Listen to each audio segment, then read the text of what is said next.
We are in the second day of our retreat, and it is time to begin to examine our life from various points of view, from the point of view of our mission, from the point of view of our consecration, our community life, etc., in order to reflect on them and ask pardon from the Lord and go towards the renewal of life. So this morning in the first talk, I would like to present to you certain possible defects. Let me call them, together with the fathers of the church, desert fathers of the church, who called them demons. Do not be frightened of the word demon. Demon is a figurative term that stands to signify some defect that continues in us for a long time. And Saint Anthony of the Desert used to say, call a demon by his name and he will run away from you. In the sense, a demon or a vice hides itself inside us as if it is a virtue, and therefore we do not even manage to know him by his name, in the sense by his real name, by his real nature, and therefore we often think that they are virtues. Some of the basic vices that could be in us, we may not bother about them, but because we think that they are virtues actually. Some of them are like that. Here there is a list of them that I am making, and it is not easy to recognize them. So the first thing is, therefore, to recognize the demons that could be in us. I am not saying that all of us are possessed with all these demons. Do not be offended or taken up by the use of the word demon. It is used because the classical fathers of the deserts used it, and in spiritual life we can afford to think of it that way, because there is always the influence of the evil one also in each one of us, in our society, even in our communities and in a congregation, as for example also in the church. Okay, so therefore this is a way of calling you to examine yourself today from the point of view of the mission. So I call them demons of mission, demons of our ministry, rather than demons of our mission, demons of our ministry. I shall mention some of them and explain briefly what they are. This will be a brief talk. It will not be a long discourse. The first demon is messianism. Messianism. What is that? The minister, that is we set ourselves up for the young people as if we are the messiahs. Everything depends on us. We are the saviors of the young. We are the saviors of the poor. We are the saviors of the world. Our institutions, our plans become the primary strength of our ministry. We become the center, and we begin to enjoy people who honor us, worship us, and we become the reason for doing more and more work. In short, we begin to think that we are the main people who are doing this work, and not the Lord himself. While we must not be the messiahs. We must be only the, let's say, humble instruments in the hand of the Lord. Therefore, this is a very subtle type of demon. In the sense, we need to be enthusiastic about the ministry, about the mission. We need to give our best, but at the same time, we should know that we are not the authors of our mission. We are not the heroes of our mission. And this is not easy. We clerics and religious have this famous clericalism behind us. That is, that we set ourselves up as important people, indispensable people in between God and human beings. And this is messianism. As I say, in this list that I am going to present, the list of demons of ministry, all are not clearly sins. See, there are certain sins that are very clearly sin. Murder is a sin, adultery is a sin, rape is a sin, stealing is a sin. But being proud of oneself, is it a sin? putting your very best, is it a sin? It could be a sin, a very subtle form of sin, if it is something like what I described, messianism. I become the hero, I become the center of my ministry instead of the Lord. The second demon connected to the first one is activism. This is a very important point. We Salesians are mostly, including me, we are possessed by this demon. We are active all the time and we contemplate very little. The lack of contemplation will make ourselves the Messiah because we believe we will begin more and more in our activity. Father Pascual Chavez used to say that the world does not need us for our activities. What? The world actually does not need us for the good that we are doing. That is, the institutions that we run, the good we do to the poor, the education that we give, etc. Because these activities can be provided, these services can be provided also by others. Many of them are also giving good education, accompanying the poor, doing a lot.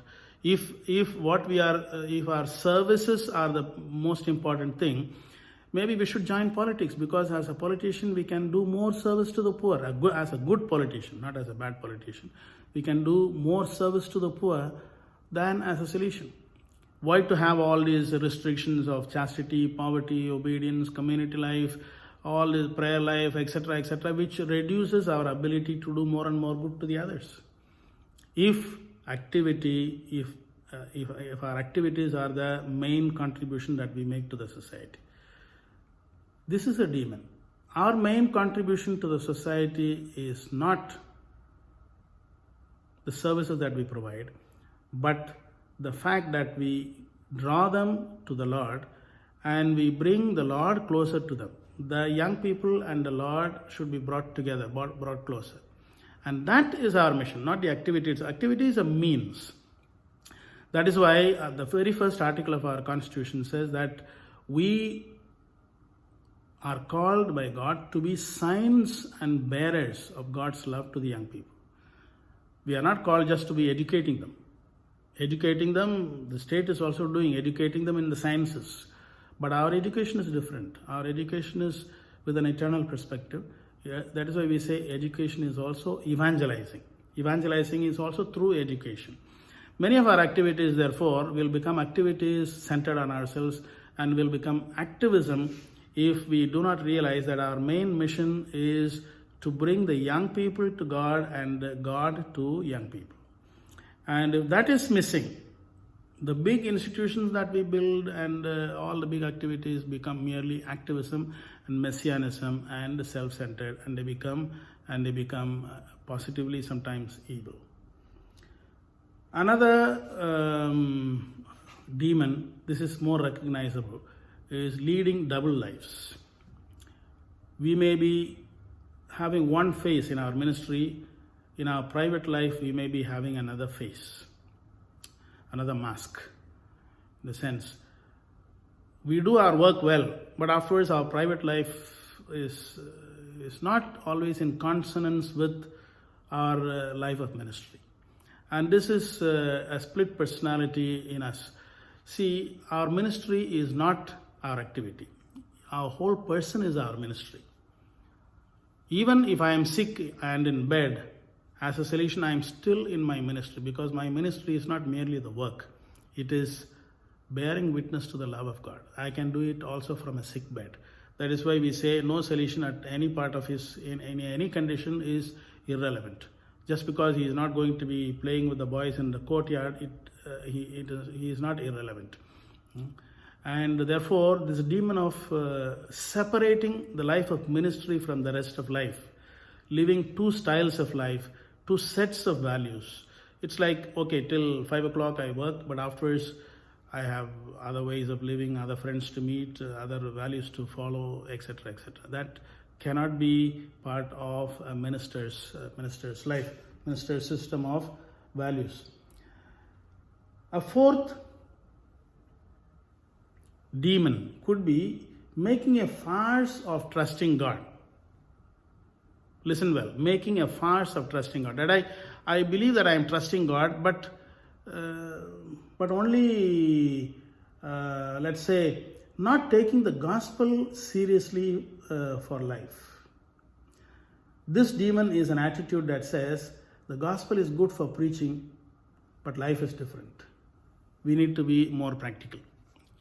This is a demon that says the gospel it's a gospel, it's a word of God. We must respect it, we must pray about it, we must preach it. But they are not exactly practical for life. And therefore, we do not really trust in the real power of the truths of the gospel. We do not preach, for example, let's say, the difficult part of the gospel. Okay, so our trust in God also is when we need a miracle. Otherwise, we go by ourselves. When we can manage by ourselves, we do. But when we are in difficulty, then we trust God. During coronavirus, we trust God. But when it is not there, we were not trusting God that much. We were trusting more in money, more in our institutions, more in our own strengths, more in our ability to do things. Well, trusting God is a constant way of being. We need to all the time be aware that it is God who is the master of life. And success in life depends on Him. Even if you are able to get things done, real success is not merely the external achievement of events or of projects, but it is what happens in the hearts of people. And that depends on the Lord Himself, not on us. Another demon could be building institutions but not people. This is a possibility for the church. The church is an institution, that is true. We need institutions. I am not an anti-institutionalist. I don't think that we do not need our institutions. We need our institutions. But we are not primarily called to be people of institutions. Guardians, protectors, promoters, builders, multipliers of institutions.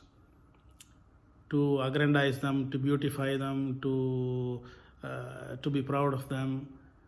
We must constantly remember that they are only means. The main objects of our ministry are people. Building people is our mission.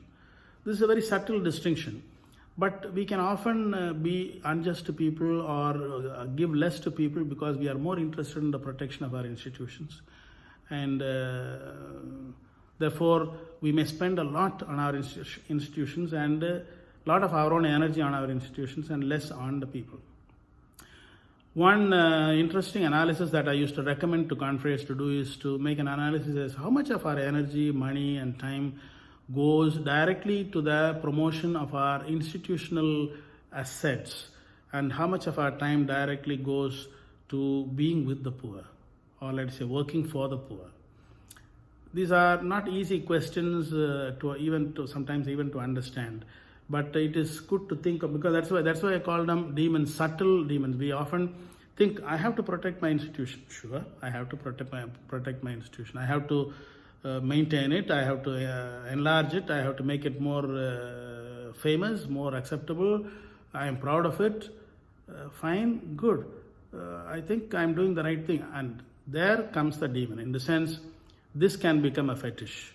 We can become part of the belief that our institutions are more important than people. Fearing clear commitment to important causes. Let me explain that. Fearing clear commitment to important causes. That is not being committed seriously to real causes, not being seriously committed to the proclamation of the gospel. We proclaim it when it is convenient. When it is a little inconvenient, we don't. We fight for justice when it is very convenient and peaceful without any trouble for us.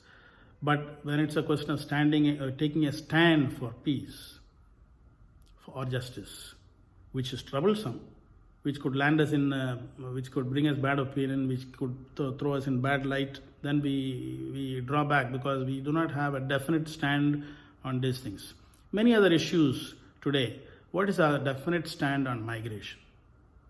What is our definite stand on ecology? If on ecology I have a very definite stand, how do I run even my institution? What do I do about plastics? What do I do about the use of energy? What do I do about the use of vehicles, the polluting elements in this? How much do I use the air conditioning and things like that? What do I do about the nature around? And how do I care for the ecology of the people, of the social ecology around us? How do I treat the poor people around? Okay, not taking clear stand, whether it is on political issues in the church, issues on morality, even sexual morality, issues of euthanasia, you name it. In the church, the Holy Father and the official church is often unpopular because they take a very definitive stand. We, as individuals and as communities, sometimes can compromise, and people do not, even for education. What is our definitive stand on education of the poor in particular countries, vis-a-vis their policies of education? And therefore, are we able to say we agree with this policy or we don't agree? Or just because we run institutions, we need to be slaves to whatever the system dictates, and we try to provide the best according to that system. So, taking definitive stand on issues of importance for that, we may be fearing that could be a demon that is affecting us. Giving top value to money, connected to this, giving top value to money. Money is, whatever you say, even the gospel, Jesus sees it almost as the rival to God himself. He says, you cannot serve God and money together. If you really want to be my disciple, go and sell what you have and come. But of course, we also know that we need money. But what is our stand on money? What is our stand on money? Do we solutions, as we say sometimes, we say, even if people say wine and chastity cannot go together, we are able to make them go together. In the same way, are we also saying that we are able to make money and God go together? Is that really true? What is the place of money in my heart, in my system? What respect do I give it? And is it a secondary value for me? Does it have only the value of use for me, or does it slowly take the place of the most important value in my institution building, in my concerns, in my worries, etc. And the next demon that I would like to mention is losing a feel for people, losing a feel for persons, but being mostly business-like. I am the administrator, I am the rector, I am the principal, I am in charge of this. My most important thing is to see that discipline is established and things are done, everything goes on well. In the meanwhile, if I have to stamp on people, it does not matter what to do, I have to do that. Slowly, we become bureaucrats, we become functionaries, and we lose the feel for people. The General Chapter 28 is calling us back to be a new solution particularly in this way. The young people do not need so much of our office works, of our services. For that, they could even go elsewhere. What they need is our personal presence with them. Our personal presence with them. Accompaniment. Loving accompaniment of individuals and groups. Not only groups, but also individuals. And this is important. Therefore, losing a feel for persons could be a demon that is slowly beginning to possess us. Secularizing Christian hope. This is another demon that could be. Christian hope is that we are all meant to be finally living with the Lord. Let us put it in simple terms, heaven.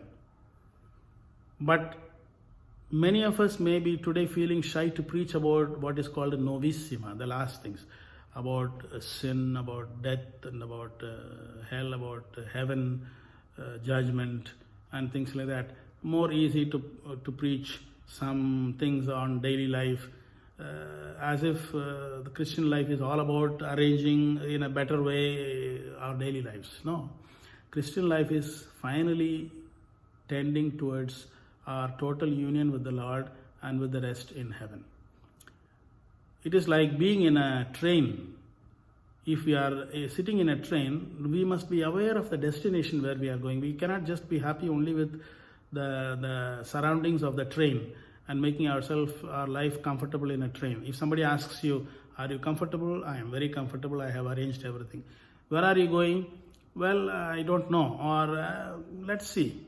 No, that makes us foolish. So even in our preaching, we may secularize Christian hope. We may preach a better world, better justice in this world, better human relationships, more peace, more charity towards the migrants, and better political systems, etc. All the time, these are important. I am not saying these are not important, but they are all, for us Christians, meaningful only in the sense that they take us to our final destiny. We are always an eschatological people. We should not forget that. Those truths should be a good part of our preaching. Jesus, while he spoke about while he was concerned about the immediate needs of people and gave norms for a good social living, he was an eschatological preacher. He spoke about what is to come, and his own death and resurrection, ascension, sending of the Spirit are all going towards the omega point. And we should never block it from our youngsters. Don Bosco was known as once a provincial, an old provincial of mine came for a talk, and he told us Don Bosco's spirituality is a death-oriented spirituality. We were surprised. My God, he's speaking to youngsters, death-oriented spirituality.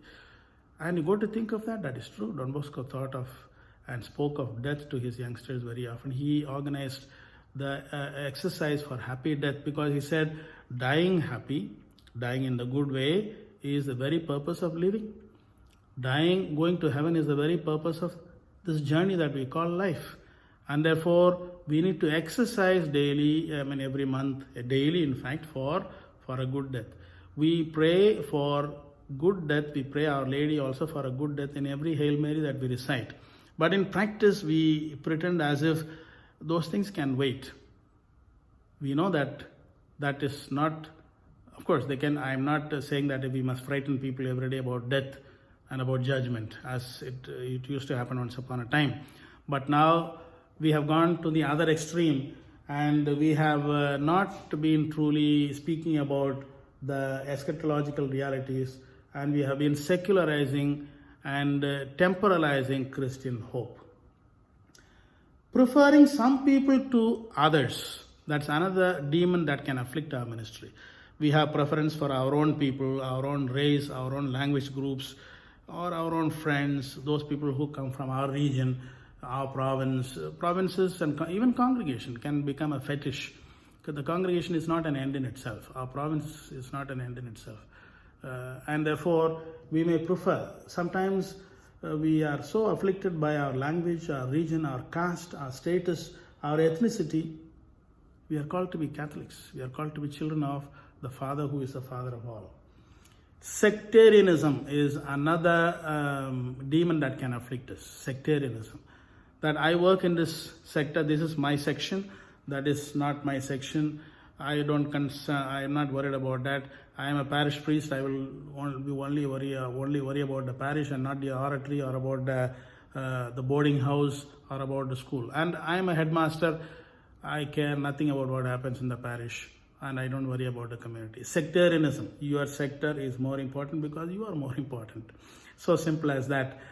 So this is once again a kind of messianism, trying to become kings in each sector. This could be another demon that afflicts us. Being locked in one's own experience. I have so many years of experience. This is my experience, therefore I will do it like this. I will not change. What you are saying is wrong. So being locked in one's own experience, being kind of narrowed in by what we have gone through. I am like this, we lived like this, therefore we will live like this. It's lack of openness to the others. That could be another demon. Careerism, this is also connected with the rest, some others, but careerism, that is, I all the time work and please people, try to achieve things, put up things, and produce results in order to promote myself in ecclesiastical career. Keeping the ladder in mind always when we do things, when we live our life and do our ministry. Careerism, we understand it very well. Losing the sense of joy in the mission. That could be another demon that can afflict us, possibly after in the middle age or after the middle age, towards as we grow old. We are no more joyful in being with the young, in doing what we are asked to do or what we are doing. We do it as a drudgery, grudgingly. We have to do what to do. Okay, we are dragging along. When people ask people, how are you? Pulling along, we say. Which means that we have lost the zest for life and joy for life. The primary gift that the young people need to see from us is, to receive from us also, is the gift of joy. And we may lose the sense of joy in our mission and live a life of routine, boredom, grumbling, etc., etc. Lacking fortitude, that is another demon that can afflict us. That is, as we go ahead in life, we may lose the strength to endure difficulties and persevere in our work, and we may slide back to comfortable zones, whether it is in food, whether it is in our room, whether it is in our means of travel, or whether it is the company with which we feel at home. Or why do we, for example, often don't want to be transferred from one house to another? Because I lack the fortitude of facing a new situation. Why do we eat the same food? Why do we find the food of other people strange? Because I have gotten used to that. I do not have the strength to try something new. Lacking fortitude can be in so many ways, particularly in comfort seeking, sliding back into our comfortable zones. This is another thing that we should beware of. Pastoral envy, another very serious demon. This is very common in the church. We are the success of my brother is my defeat often. The success of my brother is my defeat. Therefore, we subtly, critically try to pull down the success of others by pointing out some defect, or by being very formal about it, or by hiding it, or by highlighting our own success the whole time, trying to be 1 point ahead of the others in everything. Pastoral envy. We are not happy that other people are successful in their ministry. Others are successful Salesians, successful rectors, successful teachers, successful preachers, successful spiritual directors, whatever it is, successful in administration. I am not that successful, but I say, oh, what is the big thing? Even if I had that opportunity, I would have also done the same thing. Okay, so, and this again comes to negativism and gossip. Negativism, gossip, losing a sense of humor in life. All these are demons that could afflict us constantly. Some points to ponder, to conclude. This list that I have made to you could be quite impressive. I wish that you are not annoyed by that.